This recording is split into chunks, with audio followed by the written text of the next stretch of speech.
বন্ধুরা, আপনাদের চুলগুলো কি অকালে পেকে যাচ্ছে অথবা চুলগুলো অনেক বেশি রুক্ষ হয়ে যাচ্ছে? স্কাল্পে যদি এরকম খুশকি থাকে, তাহলে আজকের ভিডিওটি আপনাদের জন্য। Welcome back to my channel. আজকে আমি আপনাদের সাথে নতুন আরেকটি হেয়ার রেমেডি শেয়ার করব। আর আজকের হেয়ার রেমেডি তৈরি করার জন্য আমি এখানে প্রথমে নিয়ে নেব মেথি। বন্ধুরা, আপনারা সবাই জানেন যে মেথি আমাদের চুলের জন্য কতটা উপকারী। বন্ধুরা, এই মেথিতে রয়েছে প্রচুর পরিমাণে প্রোটিন, যেটা আমাদের চুলের গোড়া শক্ত করে, চুল পড়া বন্ধ করে এবং স্কাল্পে নতুন চুল গজাতে সাহায্য করে। এবার আমি এখানে দিয়ে দিলাম কালো জিরা। এই কালো জিরায় রয়েছে ফ্যাটি অ্যামিনো অ্যাসিড, যেটা আমাদের চুলের গোড়ায় আর্দ্রতা ধরে রাখতে সাহায্য করে, চুল পড়া বন্ধ করে এবং স্কাল্পে নতুন চুল গজাতে সাহায্য করে। এবার আমি এখানে দিয়ে দিলাম জল। এবার এখানে আরেকটি উপাদান দেব, সেটা হচ্ছে কারি পাতা। আপনাদের কাছে যদি কারি পাতা না থাকে, তাহলে আপনাদের কারি পাতা স্কিপ করতে পারেন। আমি এখানে কারি পাতা দিয়ে দিয়েছি। তারপরে আমি চুলোতে একদম লো আঁচে এটাকে ফুটিয়ে নেব। আর যতটা সম্ভব এটাকে ভালোভাবে ফুটিয়ে নিতে হবে, তাতে আপনাদের চুলের জট বন্ধ করবে, খুশকি দূর করবে, আর চুল দ্রুত লম্বা করতেও সাহায্য করবে। দেখুন, একদম লো আঁচে আমি এটাকে ফুটিয়ে নিচ্ছি। তো বন্ধুরা, এটা আমাদের চুলের জন্য দুর্দান্ত কাজ করে, একটা হেয়ার টনিক হিসাবে কাজ করবে আজকের এই রেমেডি। তো দেখুন, এটা রেডি হয়ে গেছে। আর আমি এটাকে আলাদা একটি বাটিতে ঢেলে নিচ্ছি।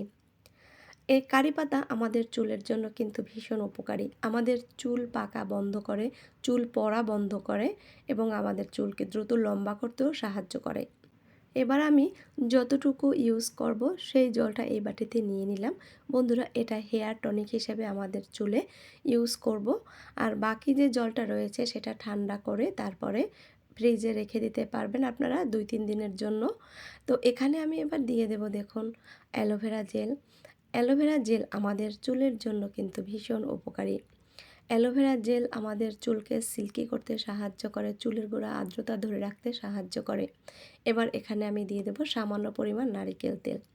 এটাই আপনারা সকালে, বিকালে, দুপুরে, রাতে যখন ইচ্ছে তখনই অ্যাপ্লাই করতে পারবেন। এখানে নারিকেল তেল দিয়ে, সামান্য পরিমাণ নারিকেল তেল দিয়েছি, আর তারপরে লেবুর রস দিয়ে দেব। তো বন্ধুরা, যখন আপনারা স্নান করবেন, স্নানের আগে যদি ইউজ করেন তাহলে লেবুর রসটা ইউজ করবেন, আর তাছাড়া লেবুর রসটা ইউজ করার দরকার হবে না। তো এখানে ভালোভাবে মিশিয়ে নিয়েছি, আর আমি এটা আমার মেয়ের চুলে অ্যাপ্লাই করব। এখানে প্রতিটি উপাদান আমাদের চুলের খুশকি দূর করে, চুলের আর্দ্রতা ধরে রাখে, চুলকে লম্বা করতে সাহায্য করে, চুল কালো করে এবং আমাদের চুলের গোড়া মজবুত করে, স্কাল্পে নতুন চুল গজাতে সাহায্য করে। তো আপনারা যখন তেল ইউজ করবেন, ঠিক সেইভাবেই এটা অ্যাপ্লাই করবেন আপনাদের স্কাল্পে। তো আপনারা পুরা লেন্থেও এটা ইউজ করতে পারেন। আপনাদের চুল পড়া বন্ধ হবে, চুল কালো হবে, লম্বা হবে, ঘন করতেও সাহায্য করবে, স্কাল্পে নতুন চুল গজাতে সাহায্য করে। আর এতে রয়েছে মেথি, যেটা আপনাদের চুলকে কন্ডিশনিং করতেও সাহায্য করবে। এরপরে আপনারা শ্যাম্পু করে নিতে পারেন। তো আমি আমার মেয়ের চুলে শ্যাম্পু করে নিয়েছিলাম, আর দেখুন চুলটা কতটা সুন্দর হয়েছে। এরকম উজ্জ্বল ঝলমল চুল পেতে চাইলে একবার হলেও আপনারা এই রেমেডি অ্যাপ্লাই করে দেখতে পারেন। তো বন্ধুরা, আজকে ভিডিওটি ভালো লাগলে অবশ্যই চ্যানেলটা সাবস্ক্রাইব করে রাখবেন। সবাই ভালো থাকবেন, সুস্থ থাকবেন, দেখা হবে নতুন ভিডিওতে। বাই।